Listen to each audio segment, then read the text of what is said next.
हम प्रधानमंत्री मोदी के उस दौरे के साथ करते हैं जिसे भारत की एक्ट ईस्ट पॉलिसी का हिस्सा माना जाता है। आज प्रधानमंत्री मोदी मलेशिया के दौरे पर पहुंचे और जैसा कि इससे पहले भी हुआ है, प्रधानमंत्री जिस भी देश पहुंचते हैं वहां पर उनका ग्रैंड वेलकम होता है। वैसा ही कुछ मलेशिया में भी हुआ। मलेशिया की राजधानी कुआलालंपुर से भी ऐसी ही तस्वीरें आई जिसने ये बताया कि आखिर क्यों दुनिया कहती है मोदी द मैजिकल लीजेंड। प्रधानमंत्री मोदी आज जब कुआलालंपुर पहुंचे तो खुद मलेशिया के प्रधानमंत्री अनवर इब्राहिम ने उन्हें एयरपोर्ट पर जाकर रिसीव किया। इस दौरान एक बार फिर से मलेशिया से पीएम मोदी की कार डिप्लोमेसी की तस्वीरें देखने को मिली। एयरपोर्ट से निकलने के बाद दोनों नेता अलग अलग गाड़ियों की बजाय एक ही कार में बैठकर कार्यक्रम स्थल भी पहुंचे। कुआलालंपुर में आयोजित सामुदायिक कार्यक्रम यानी कम्युनिटी प्रोग्राम, जिसका नाम रखा गया था सलामत दातंग मोदी जी, यानी कि स्वागत है मोदी जी। वहां पर भव्य कार्यक्रम के साथ साथ वर्ल्ड रिकॉर्ड भी बना। करीब 800 कलाकारों ने एक साथ भारतीय शास्त्रीय और लोक नृत्य का प्रेजेंटेशन दिया। पूरा माहौल करीब 15,000 भारतीय प्रवासियों यानी इंडियन डायस्पोरा के भारत माता की जय और मोदी मोदी के नारों के साथ गुंजायमान नजर आया। कुल मिलाकर जबरदस्त स्वागत प्रधानमंत्री नरेंद्र मोदी का इस दौरान देखने को मिला और हर कोई बहुत उत्साहित था।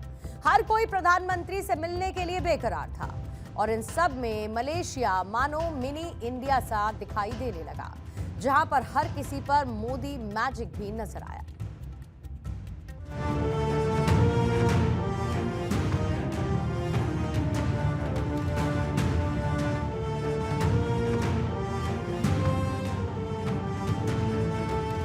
I am grateful for your warm words, hospitality and friendship. Friend, we have just seen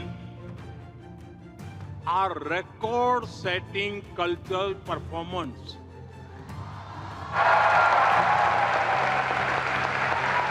More than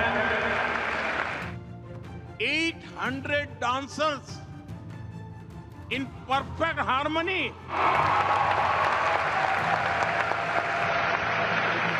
This performance will be remembered by our people for years to come.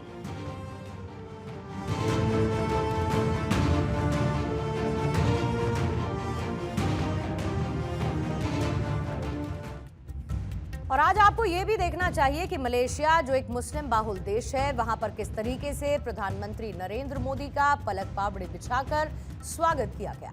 जिस तरीके से सारे प्रोटोकॉल्स को तोड़ते हुए मलेशिया के PM ने प्रधानमंत्री मोदी को लेकर अपना जेस्चर दिखाया। एक साथ दोनों नेता एक कार में नजर आए। उसे अगर जेनजी की डिक्शनरी के जरिए हम डिकोड करें तो इसे बेस्टी एनर्जी यानी कि गहरा दोस्ताना या फिर इनफाइनाइट ऑरा यानी प्रभावित करने वाली ऊर्जा कहा जाएगा। और वाइब चेक्ड पास्ट यानी दो बड़े लीडर्स की केमिस्ट्री और बिग फ्लेक्स यानी कि सॉफ्ट पावर प्रदर्शन भी इसे कहा जा सकता है।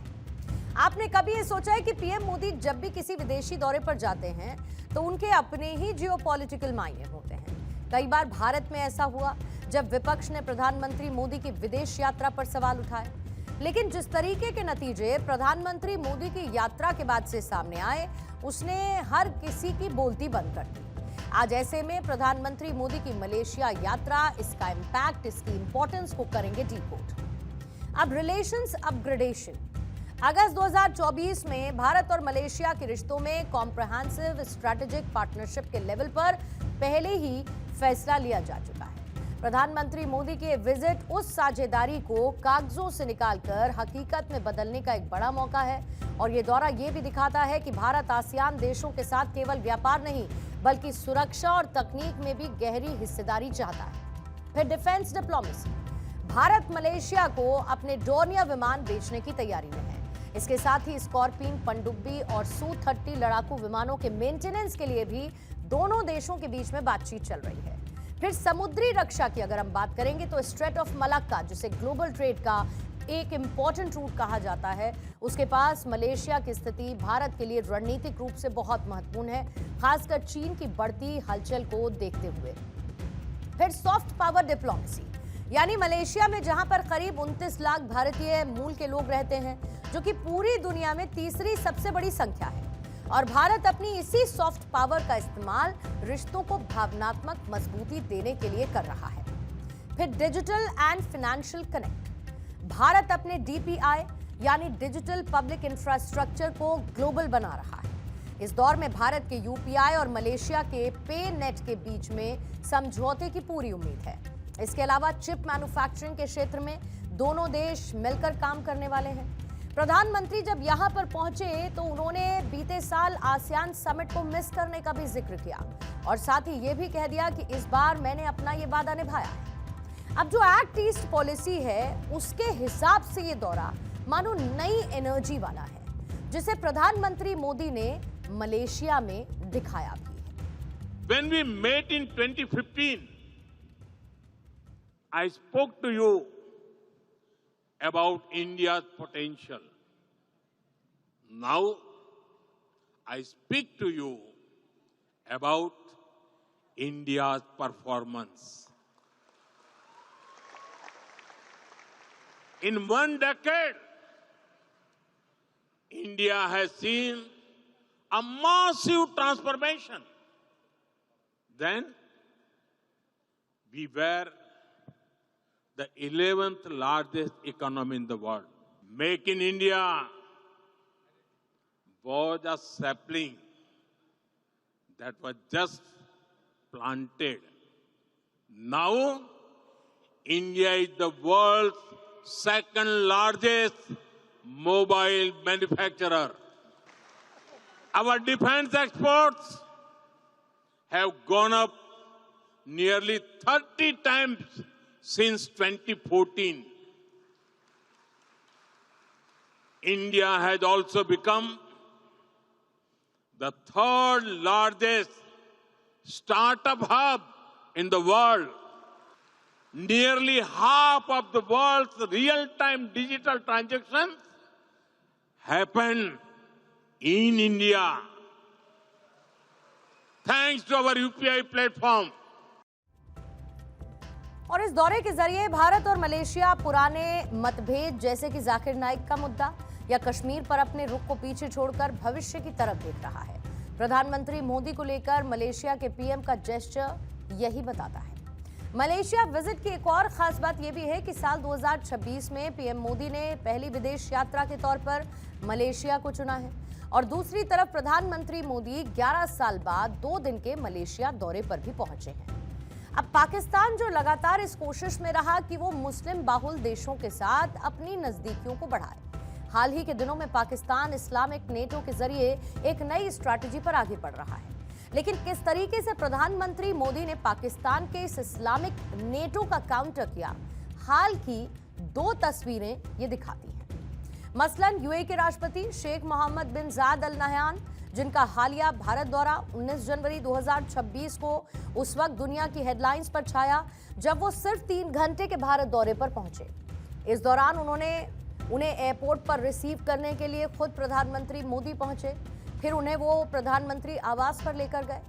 अब इस दौरे को कूटनीति की दुनिया में लाइटनिंग डिप्लोमेसी यानी कि बिजली की गति वाली कूटनीति भी कहा गया है। और दूसरा प्रधानमंत्री मोदी का मलेशिया दौरा, दोनों ही नेताओं की कार डिप्लोमेसी, खुद मलेशिया के पीएम का प्रधानमंत्री मोदी को रिसीव करने एयरपोर्ट पहुंचना, यह बताने के लिए काफी है कि पाकिस्तान को लगातार इन तस्वीरों से मिर्ची जरूर लगी होगी। इसके अलावा पहले पाकिस्तान इस्लामिक नेटो का इस्तेमाल कश्मीर मुद्दे पर भारत को घेरने के लिए करता था, लेकिन पीएम मोदी ने खाड़ी देश जैसे कि सऊदी अरब और यूएई को यह समझाने में सफलता हासिल की कि भारत के साथ उनका व्यापार जैसे कि ऑयल एंड इन्वेस्टमेंट्स पाकिस्तान की बयानबाजी से कहीं अधिक महत्वपूर्ण है।